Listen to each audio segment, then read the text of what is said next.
What is the dumbest idea you have ever had that actually worked? So it was my mom's birthday, we are barbecuing, and we got her to stay inside and prep food so we can decorate the front with balloons and streamers and what have you. Well, we got the whole thing done in secret as hoped, but then we realized there was no way we could get all the leftover decoration material and balloon pump inside without her noticing. Now there are two ways into our house: the back door that leads into the garage and then into the kitchen where mom was, and the front door which is visible from the kitchen sink. So I told my brother I would go in from the back door and distract her while he brought the stuff in through the front and down the hall past the kitchen. Once I got in the kitchen, it had occurred to me that I had no plan of attack, so I legit just said, "Hey mom, look at this dance I made," and started like swaying and bopping up and down and doing jazz hands and going la la la la. Mind you, I'm like 17 years old in this scenario. So she's just watching me, and when bro comes in and is sneaking through the hall behind her with all the stuff, I keep telling her, "Wait, it's about to get good," and she kept watching in confusion. The second he was in the clear, I stopped and said, "Okay, that's it," and that was that. We succeeded. In my freshman year of college, my grades were really not great, and my parents were really strict about getting good grades. When my dad asked to see my grades, I panicked and did the inspect command on the computer, where you can change typefaces on the screen to read different words and letters. I changed all of my shitty grades to good grades. My dad was so happy that I did good my first year of school. He asked me to print my results. I did, and turns out he had to send them to our car insurance company for a good student discount. Ultimately, I committed insurance fraud by accident, but I got the discount. When I was like 7 years old, I was playing in my back garden with those incredibly bouncy little balls you got, just bouncing them high off the house and letting them bounce randomly before trying to catch them, as you did. One time I went for this huge throw off the wall, and it bounced crazily off various surfaces so fast I completely lost track of it. So my 7-year-old logic was to stand back in the same place and throw another ball the same way. I watched it bounce this way and that about 10 times before finally hitting a plant and coming to a rest in a flower bed. I went over to pull back the foliage, and sure enough there were both balls literally lying touching each other in the mud. At the time I was like, yep, makes sense. But over the years, since then, I've often thought about it and how the heck it worked. Wearing a motorcycle helmet while snow blowing. I did it because I missed riding. It kept my face warm, and when snow would fly back at me, the visor would protect me. When I was younger, I got called into our because I drew a very detailed picture of a penis. It was really good. The hour meeting happened like a week after I drew it, and my only defense was I don't recall doing that. Do you happen to have the picture? It might jog my memory. They didn't have it, of course, because I had it, and because I didn't confess they couldn't do shit. Investigation results inconclusive. Have a nice day. A storm broke a limb on a tree hanging over my house in my backyard, but it was still hanging on by a few splinters. I didn't want it to fall, and it wasn't in a place where I could use my ladder to get to it. So I found some rope, tied a brick to it, threw the brick and rope over the limb, made a crude rope swing, and swung and pulled at the branch until it finished breaking. It wasn't until I was using the chainsaw to cut it up that I realized how many times during my stupid idea I could have easily hurt or even killed myself. Our power was out due to a storm. I had a camp stove to use for boiling water to make a coffee pour through, but I couldn't use my electric grinder for the coffee beans. I tried fashioning a mortar and pestle, but it was taking too long. So I put the coffee beans in a couple of Ziploc bags, placed the bag right behind a car tire, then ran over it back and forth a couple of times to crush the beans. Worked like a charm. A friend and I once snuck 15 people into a Warped Tour by giving them some bracelets from a party supply store and clipboards full of paper. Walked up to the side gate and said we were with Rock the Vote.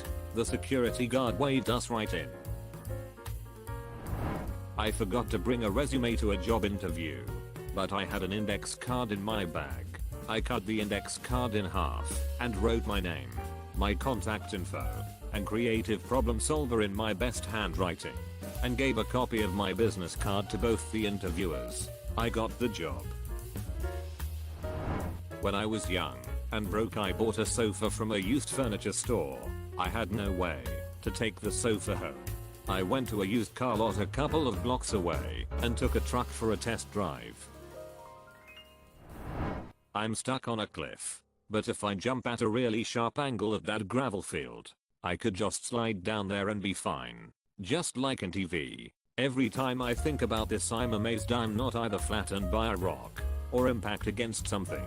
Childhood really is just the tutorial level sometimes. In college, I was taking a class that required me to purchase an online textbook and workbook that was registered under your name, basically ensuring that each student would have to buy a new online copy each semester instead of buying used textbooks. I had a friend who took this class a semester before me, so we came up with the idea to message customer service and explain that I had recently gotten married, so my last name had changed, and I legally changed my first name from my friend's first name to my first name, and I would need them to change it in their system. It totally worked, and the rep even congratulated me on my marriage. Real estate told me I had to have the carpets professionally cleaned. Wasn't in the contract or I'd lose my 800 bond. I did some research and found out I could become an accredited carpet cleaner as there are no official licensing boards in my state. So, I did what any sane person would do. I paid the $85, did the online course, and got my certificate. Registered a business name, ABN, etc. All free. Handed the property management a copy of my accreditation and an invoice for services. I became a professional carpet cleaner and launched a vacate cleaning business that is still going 6 months later. Edit to add. I did clean the carpets. They claimed I didn't and required a professional cleaner's invoice as proof. So I gave them the proof. I did not charge the real estate agency. It was a copy of the invoice they claimed to require. I do professional housekeeping and cleaning for vacating a property at the end of lease. To ensure you get maximum bond back. I help people who are being unfairly treated by their property management and advise them on what steps to take in regards to cleaning, repairs, etc. With the return of the bond and some smart shopping, I was able to purchase my own equipment to continue the job. I then claimed those costs back on tax. This idea could easily gotten me fired if it went wrong. I was working as art director at an animation studio, making videos for clients. One client was especially pesky about the use of yellow in the background. They wanted it to be that of their logo, which was this horrible neon plus yellow. We advised against it, but after numerous calls we had to cave and gave a version with that color. They hated it and asked for a change. What followed were 12 versions with numerous calls in between tweaking the color over and over. Eventually I got tired of it and just sent the original version again. I didn't even bother to rename the file. The client said this looks exactly the way I wanted. Thank you. How that ever went right I still have no idea. I used to know a guy who, every week, would order his Saturday night curry for delivery while sitting in the pub and then walk over the road to the curry house and get it and himself delivered home. This went on for about 10-12 weeks. One week, we were sitting, having a pint and the owner of the curry house walked in, took his order, and had him picked up from the pub. He said it was easier for everyone concerned. I once faked being sick when I was in middle school and told my mom I had a sore throat and felt a cold coming on. She took me to the doctor and it turned out that I did, in fact, have strep throat. LOL. Task failed successfully.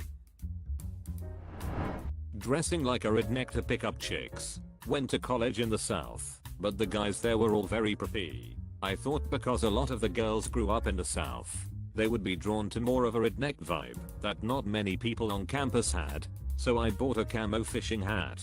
Literally had 3 girls start conversations with me that day. Bobcat tire blew during a job. Had another tire, but no jack. Positioned the Bobcat behind a dump truck. Bobcat then tries to lift the ass end of the dump truck. Dump truck hella heavy. Bobcat lifted itself instead. Tire changed and back to work. There was a swarm of hornets that had made a nest under the front of our porch with only one specific narrow entry in or out. Spray wouldn't work, and it was right under our front door. So had no way to keep exterminating them. Then I realized, why not wearing blades of metal? We did have an old 50s metal fan, and I could maybe blow them away from the entrance, so they had no way to get in. The unanticipated effect was that it worked, though after a few hours had created a Civil War battlefield of dead or dying hornets piling up like a zombie tower in World War Z. Every few moments you'd hear thunk as another hornet fell into the trap. So satisfying. We had a noisy rotating rooster with the vane loud enough to keep people awake on windy nights, despite having been lubed, so I filled the hole the rooster rotates in with Crisco. Even though people said it was a dumb idea and wouldn't work. Never had to lube it again, because the Crisco didn't break down like other lubes. Far from the dumbest working idea in the thread, but I once got an extra day to work on a video project in high school by coming to class with a video that was just a quarter second of blackness, eagerly volunteering to go first, then acting confused and scared when the file didn't work. The teacher took pity on me and told me to just bring it the following day, and I got to finish it that evening and still got full credit as if I did it on time. Was really desperate to leave past employer after 15 years. Had been applying and interviewing and striking out. Finally got an interview at a place where at the time I felt, meh, I'm not really sure this is right for me, but anything is better than where I'm at. Instead of prepping for the interview, rehearsing answers, etc., I pulled an office space. I was cocky, brash, unconcerned, made it seem like I was happy where I was at and didn't really care if I got the job or not. They called me back the next week and I waited a week to return their call. Same deal with the second interview. When they offered me the job, I hemmed and hawed, said I needed to think about it really hard, and that it was a big move for me, etc., etc. I came back and demanded well over $15,000 above what they were offering in salary. They accepted. Using a sewing needle to remove a bit of dirt that was making one of my records skip. Bear in mind my hands are shaky as heck, so it was certainly very tense and there was the danger of ducking up the whole thing. I hated my math teacher, and she was making us do a project on patterns, even though we were in 7th grade. So my pattern was a series of increasingly longer sideways penises. She didn't even notice, and I got an A. My parents used to run a bed and breakfast, and we used to keep the section of the house locked. Only light security was just supposed to stop guests accidentally going into our living space. We used to keep the key on top of a door frame. Turns out the frame was hollow and there was a hole on the top. I put the key up there. It fell into the hole, but didn't sound like it dropped all the way to the floor. 14-year-old me didn't realize taking the door frame off isn't a major job. So I was a bit worried my parents would kill me. Found myself a wire coat hanger, straightened it out, and attached a magnet to the end to go key fishing. It was more out of desperation than anything else, but it somehow worked. Consider subscribing if you enjoyed this video, and if you want to see more of Reddit Universe.